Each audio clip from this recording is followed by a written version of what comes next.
Welcome back to How Soccer Explains Leadership. Thanks again for being a part of the conversation. I'm Phil Darke, your host, and with me is my brother, my co-host, Paul Jobson. And today we get to talk about the season 8, just all of it, all of the great people that we had in season 8. This is the post-match show. And, last post-match show, we had a World Cup review. We don't quite have a World Cup review this time, but what I'd like to do is a little bit of a summer preview to see what's the Jobson house having in store. What are you guys going to be doing before we get into these amazing interviews? And I do say amazing. I don't say that lightly. These were some amazing interviews that we were able to do this season. I absolutely loved them. So, but before we get into those, what do you guys got going on this summer? Well, Phil, yeah. Hopefully people have already listened to those interviews and they can agree, but if not, I know they'll go back and listen to them because it really was a great season of interviews. But it's hard to believe summer's almost here. We're a few weeks away from school getting out. We're celebrating a 14-year-old birthday this week, so that's new for us. Our oldest is 14, so that's kind of wild, which changes dynamics of summer plans, etc. As you know, nothing crazy, but entertaining a 14-year-old is a little different than entertaining a 6-year-old. So, but we do some summer travel, and also we've got a group of 32 that are going to Guatemala with us with Warrior Way Gives. So we're excited about that trip coming up. A lot of planning involved, obviously, and but some awesome stuff going on through that partnership down in Guatemala through the villages and areas down out of Antigua. So we've started a soccer tournament down there. This will be our second tournament that we're doing with the villages just outside of Antigua.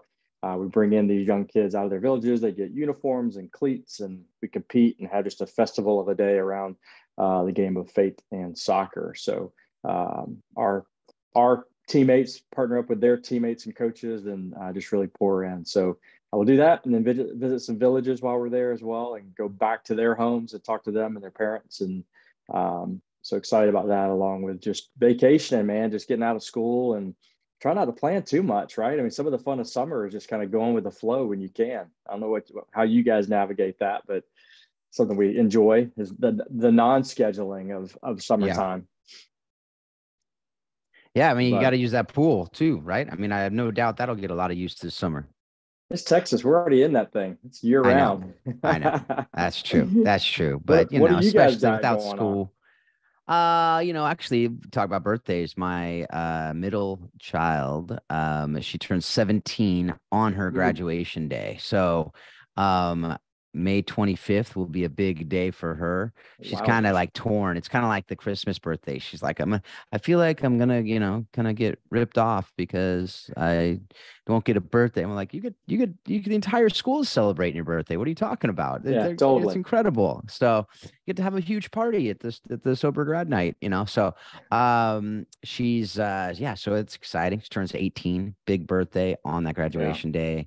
And then we got our family camp that we get to go to every year. That's at Mount Herman, an amazing place that we get to go, and just such a sweet time to be able to connect with each other. A lot of times, as you might imagine, in a family camp, we don't see each other, which is ironic, but they're doing their thing. We're doing our thing, but just amazing teaching that we get to do, eat all our meals together. Be able to just, have a blast in an amazingly beautiful. If you've ever been to Mount Herman, those people who are listening who have, just redwoods and there's creeks and you got the Santa Cruz close by, and just an amazing, incredible place that we're very blessed to be able to do that. And, obviously we're going to have some soccer. We're going to have some summer camps going on. But at the most part, we're just going to hopefully be able to get some good family time. We're talking about maybe doing my oldest is working at a summer camp down near Flagstaff, Arizona. And so we might do a little road trip and see Sedona and the Grand Canyon and see her at the camp there in Flagstaff. So we'll see. That's a Young Life camp. So it should be pretty cool for her to be able to do that. I'm excited to get my son back. He's going to be taking his summer. Glad he's going to be spending it at home, taking after his first year at Biola. So we'll have the first time ever in the Dark House this summer. There will be more males than females, more boys than girls in the Dark House for the first time ever. So I talked to my youngest about that. I'm like, You excited about that? He's like, yeah, oh yeah. We're taking over Yeah, that's the a normal home. thing, So and yeah, that's a normal thing in exactly. our household. So We're gonna get a taste of the Jobson craziness, except we still have a girl here, so that's something that's a little different. But it's yeah, gonna be good. It's gonna be a lot of fun. good, No doubt we're gonna play a lot of sports and do some pickleball and soccer and football and all that good stuff. So I'm excited. I'm excited awesome. for it to come down the pike. So I'm also excited as we get to take a little troll. That was kind of the future. Now we're going into the past, and to be able to Yeah, take a little stroll down that lane of all the cool people, the great people we were able to connect with over the course of this season. The first half, we already talked about those ones, but if you can go back and listen to the halftime show to be able to hear about the great interviews we had at the start of this. But we've had some legends of the game. Um, uh, Pro, college, people that have worked at every level of the game this season. It's been pretty amazing, and this half is no exception to that. So we kicked it off with Becky Burley, and we were able to talk with Amanda Vandervoort, go to Keith Tozer, as we talk, Hall of Famers, and then Andrew Simpson, doing some really cool stuff on the mindset and performance coaching side of things. So, let's kick it off with Becky. I mean, just generally, first of all, just generally, would you just I don't know. I really enjoyed this season. Probably as much, if not more than any other one. And maybe just because we're getting more comfortable talking about some deeper things. Maybe because we're you and I are just able to bounce off each other more too. I don't know. But what would you think of this season? yeah. I mean, you kind of mentioned it. Some legends, honestly, of the game and some different areas and aspects of soccer that were just, I mean, fun to talk with. Fun to hear stories and fun to just to continuously learn from others that have been in the game, in some similar respects and different. I mean, we talk, on the Becky Burley interview of some of our overlap through college soccer, and she's a legend of the game and what she's doing now, now that she's not coaching, and giving back. I think that as a coach, I think that's what you kind of hope happens, that when your coaching days are over, if they ever are, then what are the other ways that you're giving back to the game? And I think that Becky was always a giver, even through her coaching career. But fun to talk to her. And of course, I grew up in Atlanta with Keith Tozier being the coach of the indoor team in Atlanta, so being able to talk with him and was a cool situation. And then Amanda, I mean, she's done some really amazing things. I mean, she was president of United Soccer Coaches at one point, and now running, I think, president of USL.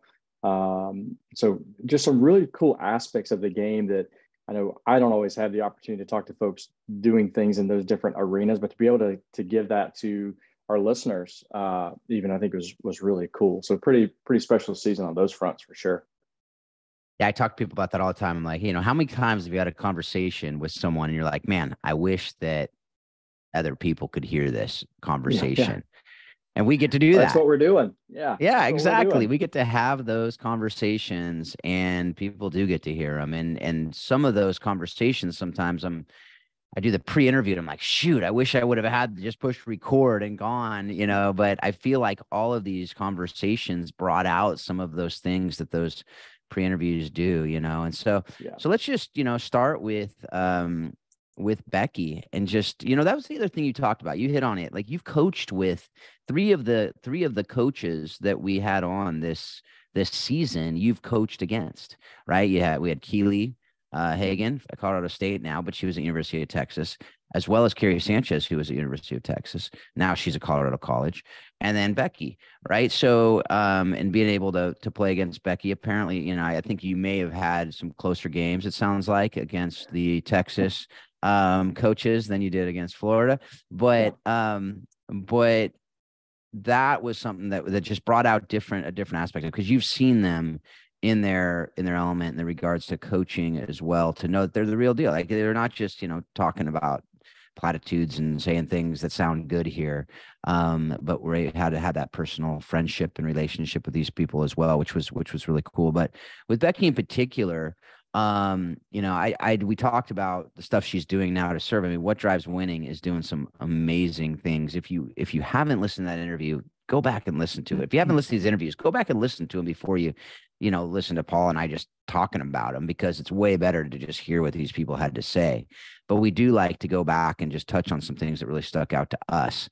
I know with Becky personally, I just loved researching for that interview, because I got to go back to all those What Drives Winning videos and just watch a bunch of them and see the cool stuff they're doing. But also just hearing her take on some of those things. And one of the things that she talked about that I've used since then a lot, is that idea of that the weak mind, is it weak mind? I forget. Weak voice, strong voice. Weak voice, strong voice. Yes, weak voice, strong voice, which sometimes starts in the mind, right? So maybe sometimes it is that weak mind, strong mind, right? So, but that weak voice, strong voice that, and that she talked about, and obviously that was Sue Enquist at UCLA that came up with that. But just hearing her talk about that, the idea of struggle is a biological requirement for greatness. That was a quote that we talked about there as far as resilience and adversity. But what really stuck out to you in that interview, and just what do you want to bring out and I think draw one thing that stands out, when you have an opportunity to pick the brain of somebody I'd consider to be a legendary soccer coach. She started the program at Florida and had a great career and is very well respected in the soccer community, not just on the women's side, but on the men's side. What you don't get sometimes is you don't get an opportunity when people get out of coaching to see what they're continuing to do. And I think what she's doing with What Drives Winning, you really get to not only hear her voice, but obviously there's a lot of people kind of involved in that, Brett Ledbetter, whatever.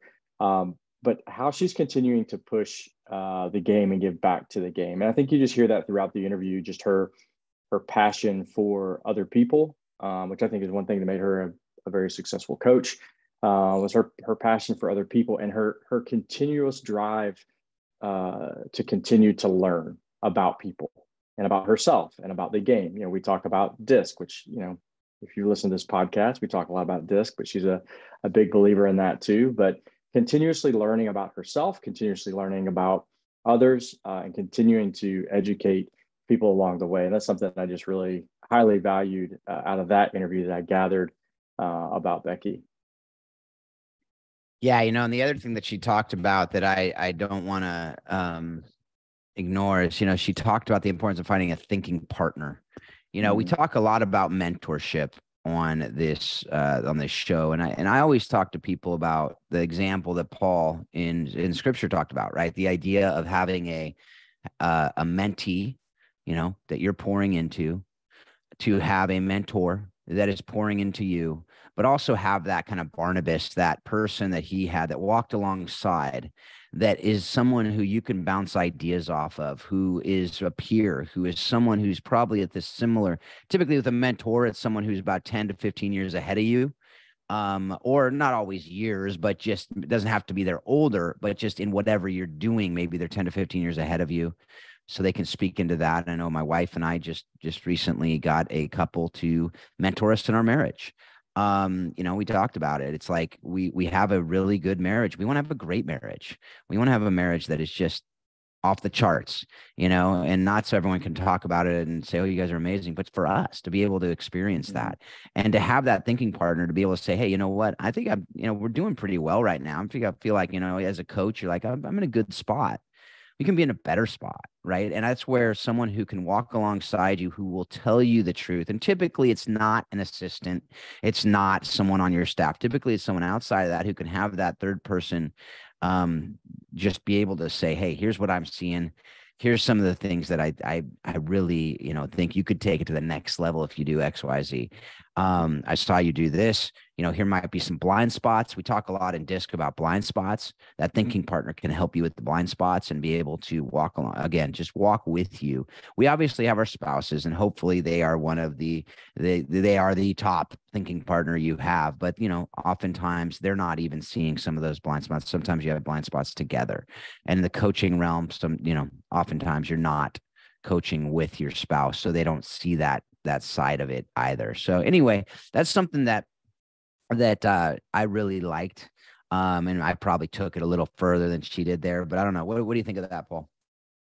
Yeah, no, we talk a lot about that. And I think being a coach, you kind of fall into a mentorship role kind of automatically with your players sometimes. But I do think it's important that as coaches, we find others that can mentor us. Once you think you know it all, you're kind of done. So it helps drive the learning process. And I think another piece of that too, something she talked about that I found interesting was the 2 questions she asks herself every year.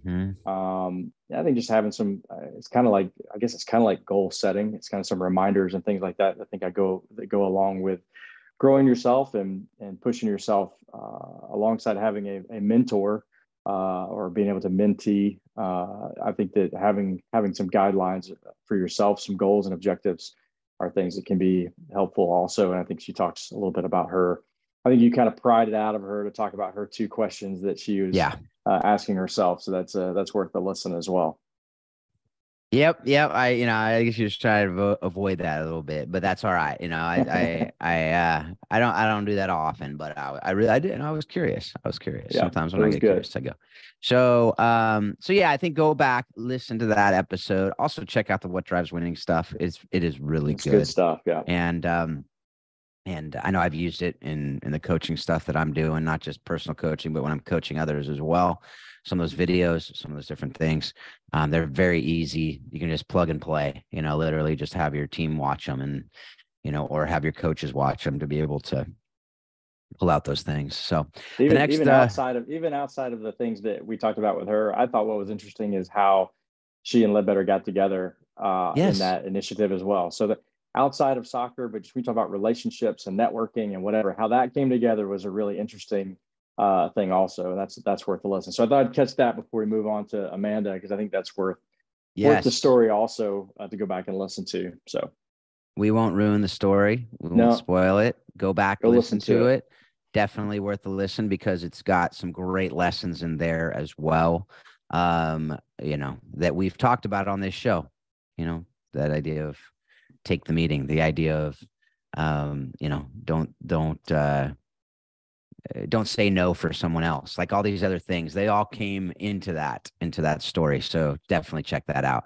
Yeah. All right. So let's move on to Amanda Vandervoort. An interview that, as we talked about on that show, I've been trying to do for about a little over a year. I'm glad we did it now because I think some of the USL Super League stuff they're doing, we were able to talk about that. I think some of the other things that came out in that interview that probably wouldn't have the time before, but it's kind of fun. As we've talked about, that's one of those that you never know where you're going to meet someone. You never know what it's going to be. We met on Clubhouse as we've, like several of the guests probably have come off of that month or whatever it was on Clubhouse.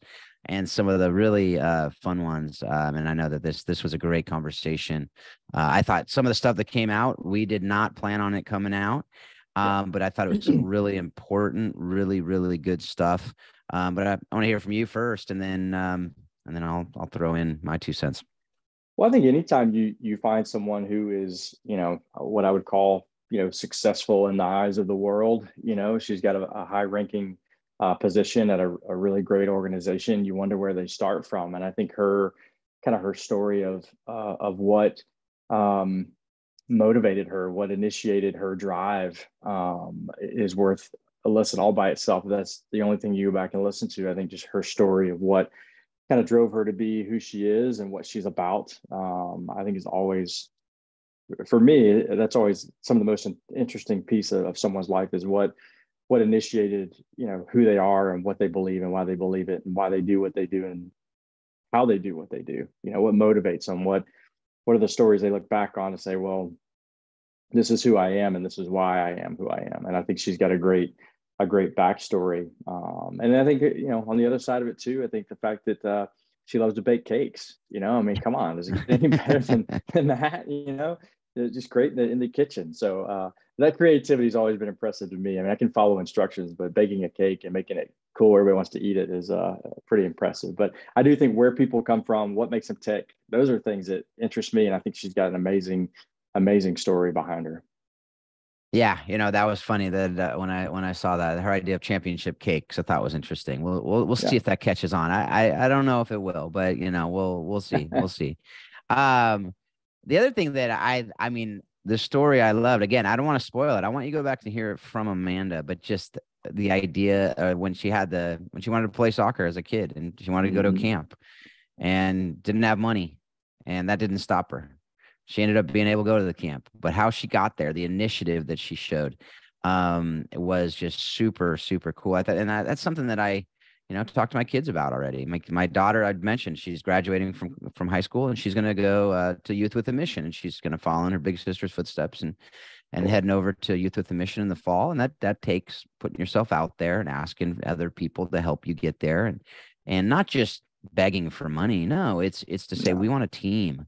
We want to have people that can walk alongside us. We want to have people that believe in what God's doing through us. And so for her to be able to say, you know what, I'm gonna ask people, I'm gonna sell stuff, I'm gonna do things. It was super, super cool. I mean, like, as a 13-year-old, it was crazy, just like all on her own. Maybe her mom suggested, I don't know, but it seemed like she just said, knowing Amanda, she just said, I'm gonna go after it and I'm gonna make it happen, and it's gonna happen. And she did. And so that was something that I thought was a really just good story for everybody to be able to just kind of grab onto and use in their life. So the idea of initiative, the idea of don't let a barrier just stop you. Don't let, there are ways to, if you want it bad enough and it's something that you have within your power to do, and you have it within your skill set to do, you'll be able to do it if you just put your mind to it and think outside the box, get creative, right? That was something that I really liked in that interview. A couple other things, but I want to go back to you and see if you have anything else to say. Yeah, no, I mean, I think, you're spot on with that. I mean, we're kind of hitting on the same idea there with, kind of her backstory, what made her who she is. But we talked about, if I remember correctly, we talked about, the mental side of the game. We talked about some medical sides. I think we talked about the menstrual cycle in the women's game, and how it can affect injuries, which I don't know that we've talked about that in previous episodes with anybody, but it's definitely a topic that, as we discuss in the show, needs to be discussed more. Having been in the women's game for, 17, 18 years as a coach, you see that and you read studies and you realize how much it does affect the game. So I love being able to talk about that, and her obviously her having played in the game and now being an executive at a high level, and talking about those things. We used to talk about those issues. They're not issues, but we're talking about those topics that are really important to the game. As it was fun to hear her insight on some of that as well. Yeah, the realities, right? I mean, they are the realities that we often see as taboo, and that's not the only issue that we see as taboo. There's other issues that we see as taboo that are real, that actually, we, as she said in there, and I agree, we all need to be more comfortable with them. And as she said, there's women who are uncomfortable talking about the menstrual cycle. So it's not like, oh, and I even made the mistake of saying that, like, oh yeah, we have a woman on our staff to be able to talk about it. She's like, well, there's women who are uncomfortable talking about it too. So we need to make it so it's we're talking about the facts, we're talking about the realities, and we're saying, hey, these are important. These are issues that if girls are getting hurt more when they're, at that certain time of the month, right?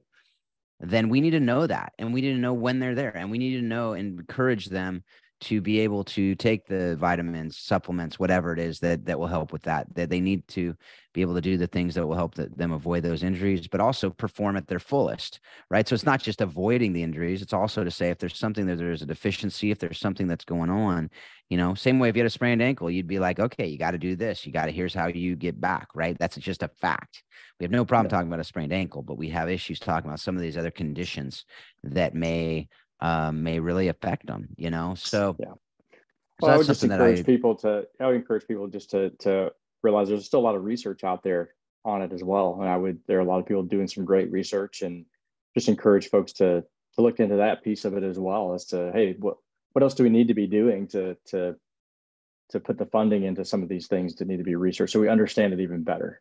I think that's a big piece of it. So that was an interesting topic. I think that she can shed some great light on, and but I thought she was just a great interview. So I thought one just overarching concept of that interview, it was probably one of the most just real conversational interviews we've really had. She's very comfortable to talk to, and it really did. You mentioned it. We talked about some things we didn't plan on, I think, because it was just an absolute conversation.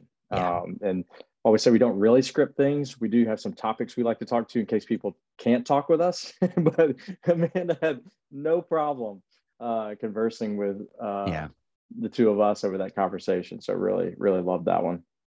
Yeah, that's a good point. That's a good point. And I felt that the one we're going to talk about next was similar. I thought that the Yeah, conversation with Keith Tozer was very similar to that, where it was yeah, just flowed. But with Amanda, it did flow. I mean, we went from talking about the initial thing about her as a kid, like she was, can I talk about this? It was like rabbit trail, rabbit trail, and then she yeah, talked about Tai Chi, one of her teams that did Tai Chi, and then she talks yeah, about and again, I'm not going to go into that story. Talking about the menstrual cycles, talks about like all these different things. We're like, where is this going? This is great. I love it. But yeah, that's what we love being able to. And they were all, I mean, great points out of all of them too. Great things to learn, great leadership lessons, great things that we need to know as coaches and as leaders in our different areas. But what were you going to yeah. say? No, I was Just I agreeing. was agreeing with you, and for sure on that one. Yeah. I think I was going to So mention championship cakes again because I guess maybe I'm hungry. I don't know. that it is a little later out there in Waco, Texas than it is here, but so it may be cake time there. But so yeah, let's go into that Keith Tozer. I mentioned it. Yeah, I love that interview. I mean, I didn't know a lot about Keith. I remember JP Dellacamera works with him with the Major Arena Soccer League, and he JP's like, I think I can get Keith for you. I'm like, all right, great. That sounds good. I'd love to interview the commissioner, but I didn't know a lot about him. Doing that research for it was really cool. Finding out all those fun facts about the indoor soccer leagues and all those teams that have the crazy names, and about the first shirt sponsor. We're not going to say what it is. You got to go find out, the first shirt sponsor of, a company sponsoring a shirt, was in that MISL. He's the first pick in that draft, a Hall of Famer, like all these things. But when you get on a call with him, super down to earth, great guy, just being able to have a conversation with him, laughing about different things, learning stuff from him. As we've said before, man, I'm just like, I get giddy when we get to have somebody's like I'm like a kid in a candy shop, being able to do what we get to do on these conversations, to learn from these people who have so much experience. And it's just a lot of fun. And I feel like these conversations were just a lot of fun. It's not a chore. There's no like, oh shoot, we got to do another interview. No, I'm like, I want to do more interviews. Let's do more interviews, yeah, and that's how I felt with all these. And it was just such great conversations that I hope shines through. I hope the listener, I hope, you listeners out there, I hope you're seeing this, that it's something, these are some special conversations that you can learn a ton from, and we laugh through them too. And so, but I love that with Keith, that sometimes you never know what you're going to get with some of these people who have these titles. But even if you go look at the picture that we picked for the cover art on the episode, it's just it's just him like giving a thumbs up, goofy little picture. But it's fun. So anyway, what'd you think? What were things that stuck out to you in that interview? well, I mentioned. I mean, I grew up, with him being the coach of the Atlanta Attack when I'd lived in Atlanta, and that was our indoor soccer team, and had some connections to that team as a kid, and being able to come back as an adult and have a conversation with him, and having really kind of watched his career too. I mean, he really, I mean, I don't know if I'd call him a pioneer. I don't know if pioneer is the right word, but really has really pushed, I think, indoor soccer and futsal to where it is now in the United States, which a lot of people don't think it's very big, but it's bigger than you think it is. But it would be probably nowhere near where it is right now without Keith Tozier. I mean, the amount of work and the passion he has for soccer overall, but just indoor soccer and its benefits to the game, and futsal to the benefits of the game. He's really taken that niche and really driven it and pushed it as a lifelong passion, and has done just an amazing job with it over the years, and just has gained a ton of respect over his career in doing that. And I think some of the things that I really enjoyed about his conversation, and we talked a good bit about his transition from being a player to a player coach, and then to just being a coach. I think that transition and how he navigated that, and looking back on it now, years later, and what that was, what it might have been like in the moment and what it's like to look at it now, I found to be very, very interesting, because I just remember that league at the time had quite a few player coaches. I mean, as those leagues were developing and growing, you saw more and more, player coaches in their transition phases. So to hear what that really was like and what some of the struggles were, I found to be really, really insightful into just the game itself and how we navigate it as coaches. And so I thought that was one thing, a bigger nugget I kind of pulled out of his conversation was that transition within his career. Yeah, you said nugget again too. We we Yeah, I we know. we like to say nuggets on this show, and We'll it go back was and do a nugget count one day on our episodes. Can you clip like just have one? We'll have one thing in the summer where all you do is you just pull out all the word nuggets and it just flows nuggets. like over the last 100 and whatever 20 something episodes. I wonder if there's a way to search that. I wonder if there's a way to Well, search I that. Would mean, probably, can't the yeah, computer system just pull I'm out sure it certain can. words? I know Okay, there's a all right. way to do it. I just don't know what it is. I mean, Mhm. I am the producer, right? So Yeah, yeah. if I don't know how to do that, I don't know. I could probably outsource. Maybe I go on Fiverr, see if someone on Listen, Fiverr can go if we do can't that. do it So now, in a month or two, yeah, there'll be AI that can absolutely do it yeah, for that's us. So true. we'll I'm we'll get that sure. out there. So I have no back to doubt Keith it's Tozer. I there. totally I I just don't know. totally Yeah. derailed So that that's conversation. all My right. bad. That's all right. Sorry. No, that was my fault. I brought up nuggets. You said it, I guess. Maybe you brought it up. But the Nugget? things that Yeah. Okay. yeah, the things that he did, but in that episode that he talked about, just so many leadership. I was actually going to say nuggets, but leadership lessons in that episode that um it's like a crash course. I mean, he does a lot of leadership coaching and development, but Mhm. the geese, the Yeah. why the geese formation is so important. Something Alex Ferguson talked about as well, some a lot of people have talked about. But that's something that he went deeper than he had some parts of that I haven't heard before. Mhm. And I really appreciated learned something about that. I didn't know that when a geese goes down and has an injury that only two of the formation go out and take care of the geese. I mean, you got that little pop quiz wrong in the episode. I'm not going to tell him what you said, but you got it. You got it wrong, and I just waited for him to answer, or else I would have got it wrong too. But then I said it quickly after he said it, as if Yeah, I you look knew. really smart in the Yeah. episode. You look So really smart. I acted. Yeah, but it's just a little trick, folks. I just gave it. Yeah. I I just learned a outed lot in myself, that but that's lesson. okay. Keep my mouth But closed.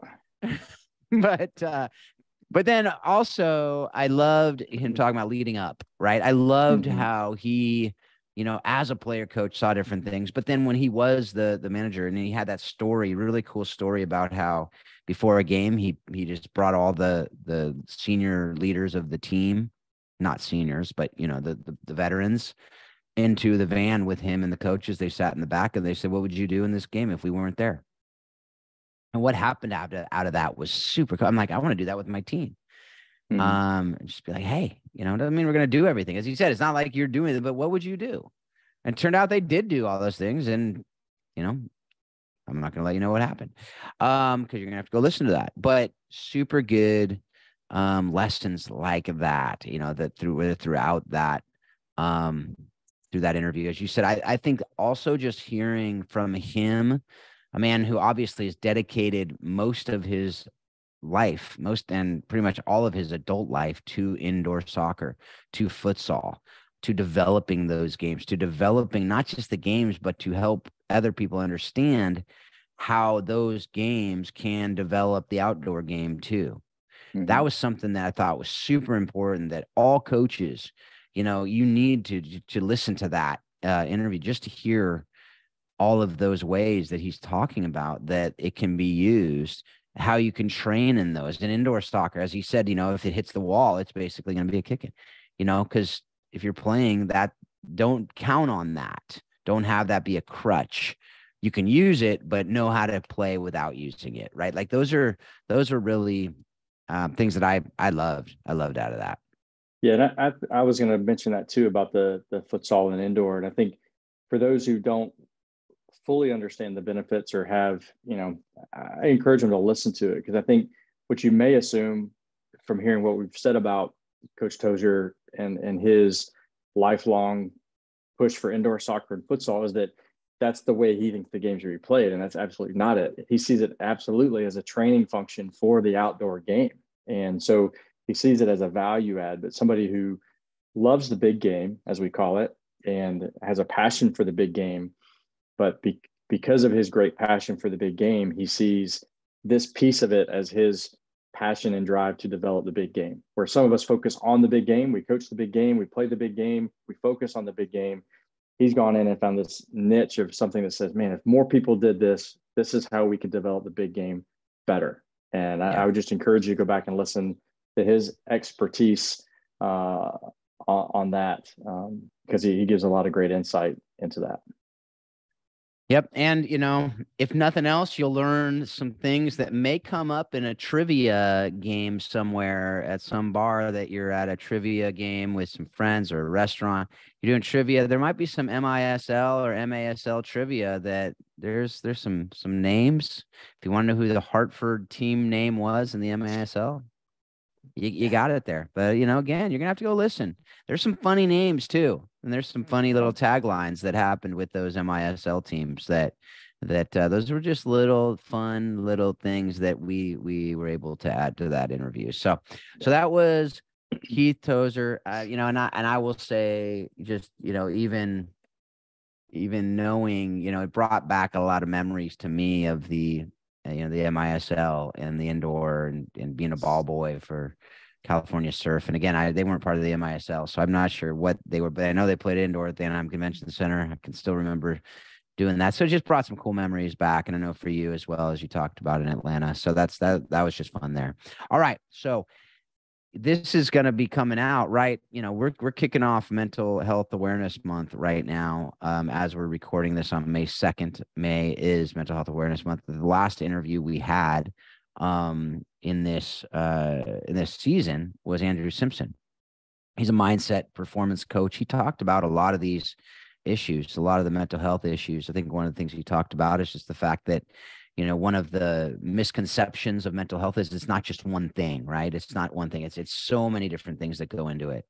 And that was one of the things he talked about. He talked a lot of just about what some of the different things that our athletes, our kids, our players face, and how we can overcome them. I mean, just generally, how we can create healthy mindsets and rebuild healthy mindsets in young athletes. But, a lot of the things in that interview that I thought were things we've, talked about on the show. Brad Miller came on twice. Love Brad. Absolutely love Brad. And I think some of the things that Andrew talked about were similar, but just a little different, which is cool to hear, like just different takes that might work. So maybe one of the ways that Brad talked about isn't really working with your players. So, okay, let's hear some of the things that Andrew is able to say about some of these things. And usually it's just something that it's adding on to each other. They're complementing each other in a lot of ways. And some of the things they're saying are the same. And it's the same kind of, nothing was in competition with it, which is what I appreciate and like. I think all these guys, no doubt, if we got them in the same room, they'd be like, hey, let's work together to figure out how we can crack this nut, because there are so many things going on. And it just seems like there's more and more and more and more things adding on to it with our world getting faster and faster and faster. You talked about earlier, AI, that's creating different things. I think AI in one hand will help in some ways. It's a good tool, but I think we'll also have our kids growing up now be thinking even less than they already have to, because you can just plug it in, get a paper written for you, right? That will, I think, lead to more mental health, because we're made and created to create. We're made and created to cultivate things in our world. So anyway, that went on beyond what Andrew talked about, but that was something that I just want to have more of these guys on to be able to give us different tools to be able to do. But anyway, what'd you think of Andrew? Yeah, I mean, you mentioned some of it. I thought that, the more mindset coaches we can have on, I think the better, because I see it a lot as kind of like coaches. You get a group of coaches together in a room and you start talking about different strategies and ideas and best ways to help your players, whether it's in the game or outside of the game or whatever. I think that these guys, the more that you can listen to, something may resonate with you for one of your players that maybe you didn't hear from someone else. So getting different ideas from different people, some things may not work for some people, some might work for others. I thought that, Andrew had a wide array of interactions with different levels of players, from the young youth player to the professional and everything in between, male, female. And he shares some of his insights and some of the things that he sees that are going on in the minds of some of those different levels of players, things that are may really impact a lot of our listeners that are coaching the high school, junior high school kids as well. He covers all areas, but I think he has some really good insights into some of those kids that on a daily basis are the impact of school and sport and home, that interaction, and how he at times has had to step into some of those situations with interactions with parents and whatnot. And I think he has some good insight into, and is very vulnerable about some of his initial interactions with some parents that maybe didn't go as well as maybe first thought, but I appreciate that vulnerability too. And then, some of the mindset hacks that he has, I think we talk about his book, and I encourage folks to go look into that as well. But the mindset hacks that he kind of goes through in the episode are I don't know if mindset hacks are cool, but I do think that they can be very helpful. So he has some really good ideas of ways to process some of those things. Yeah, and one of them he talks about take back control of basically the idea is take back control, right, of your identity was one of them. The other one he talks about is he had a couple female athletes come home from college, and their coach was just railing into him and railing into him and railing into him. And one of the things he talked about was, you can control how you react to that, right? And it may be that you transfer, but it may also be that you just change your mindset toward that and don't let it impact you in the way that it has been impacting you. Don't let it take you down. Don't let it bring you down in that regard. And so it was just, he had a lot of different ways to look at things. And that's what I appreciated about it, was it wasn't run away from these issues. It was, it may be that's ultimately what happens, but how can you, learn through and be a better person through that adversity? How do you build that resilience? And he's not excusing the behavior of these coaches either, and saying, oh, well, that's just what they do. It's like, of course, that's not healthy, but how we react to it can be, as we talked about. You can't control what happens to you, but you can control how you react to what happens to you. And I think sometimes we can't control what happens to us. If we drive too fast on a street, we can control not driving off a cliff. But that's there are. I just want to make sure. I think the concept is once something has happened, you can no longer control what has happened, but you can control how you react to it. Like, what's the next thing? What's the next best thing? And moving in that direction. And you kind of mentioned his example of the kids coming back from college, and I've unintentionally found myself recently being connecting with a lot of current college players who are kind of in that situation where they're looking to move on because of similar situations with their college coaches, and it's sad to hear it, but at the same time, knowing that there are resources out there for these folks to help navigate those challenges is really, really important that people know that they're not there by themselves, and that how one coach views them doesn't make them who they are. It doesn't make that's not their identity. But that how they choose to handle that, how they choose to move forward is really the most critical piece of all that. And I know, Brad, as we've talked about, and Andrew and some of the other folks that we've had on our podcast, I'd encourage, parents, if you've got some kids that are in those situations currently, or if there's some college players currently in that situation, go listen to some of those, or, reach out to me. I'm happy to help navigate some of that stuff. But it's with the portal being as easy to get in and out of as it is now, and how quickly coaching changes are happening, that you're seeing a lot of that right now. So you mentioned it with Andrew's thing, but I think just throwing that out there and connecting those dots of like there really is a lot of help out there, and it's not coddling or babying. It's like, hey, here's how we take these next steps to move forward. Yeah. And the portal too. I mean, to get advice on the portal, because I think Don Williams puts stuff out there regularly. We had Don on early on about recruiting, but he puts out regularly about 52% of the people that go into the portal don't come out of it. Yeah. And that's a big number.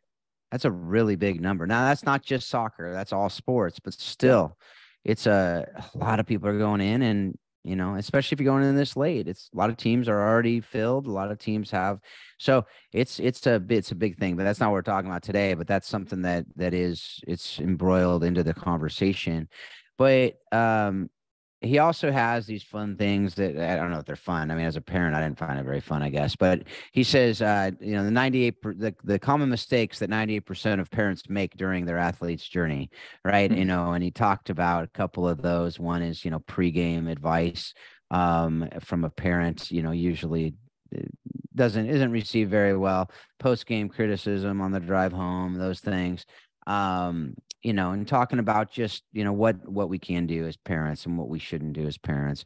Talk about the comparison trap, right? The social media and comparison trap, and compare yourself to who you were yesterday, not who somebody else is today. And I think that's very, very important, as we talked about many times on the show. Comparison is the thief of joy. Comparison is the thief of contentment. I think that is something, that my daughter right now is in the process of having to find a new team. And it's a hard thing at 14 years old, because her team is now breaking up, which happens at that 14-year-old, especially with girls. A lot of their teams, they start breaking up around that time, various reasons. But it was something that, talking with her about that and saying, look, like, just go out and be yourself. Go out. It's almost like she's having to do all these different tryouts of the different trainings. And she's stressed out. She's like, I'm scared. I'm like, just remember, I actually brought an interview, little preview. The next interview we're going to have after this show talks about the identity issues. And I just said, who are you? You know who you are, and don't let other people's opinions of you, don't let other people's play affect how you play, affect how you act, affect who you are. Because that's something that you're allowing all that other things to speak into that. And I think that's something that there's so many voices, so much noise right now speaking into our players, speaking into our lives for that matter. So I think Andrew talks a lot about that in that interview too, just about how they can, overcome those traps, overcome the, and I don't think we'll ever fully overcome, but how you can probably navigate is probably the better word for that. Anyway, what do you think of that? Yeah, no, I agree. And just kind of going back to what we said at the beginning of this, I wouldn't say that, I don't mean this in a bad way. Hear me out. I don't think Andrew's advice is the end all be all for everybody, but he is an option and has some great ideas. And so do Brad. And so does a lot of people that are out there. And I just encourage people to listen and read and take in information and process what's going to be best for them and their family. And but there are definitely some things that are going on out there in the world through the game, through soccer, through sport, through school that go back to mentors and mentees. Surrounding yourself with people and information. That I think that's one thing that I love that we do at the end of every show is what have you read, watched, or listened to lately. I think that's just a life thing that we all should be doing, is reading, watching, and listening to things that can challenge us and help us be better people in our homes and in our communities. Yep. And we started the show talking about summer, and that's something I want to do this summer too, is just start reading some of these books.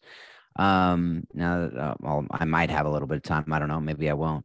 But the books that I do want to get through all the books that were recommended by our guests, and that's, I get through a lot of books every year. And, for asking the questions, I don't want to be this, oh, did you read any of those books? Oh, well, no, I thought they were cool, but, I just did that for other people. Right. No, I want to be able to read through these, because if these are people that we respect enough to get on the show, then I want to respect the books they're reading. And so, I mean, that was one that even Andrew talked about, John Gordon, and he's got a lot of really, really good stuff. Peter Scazzaro, I had read those books. And, those are things that we don't do just to throw away questions. Like, we're doing those because we want to learn.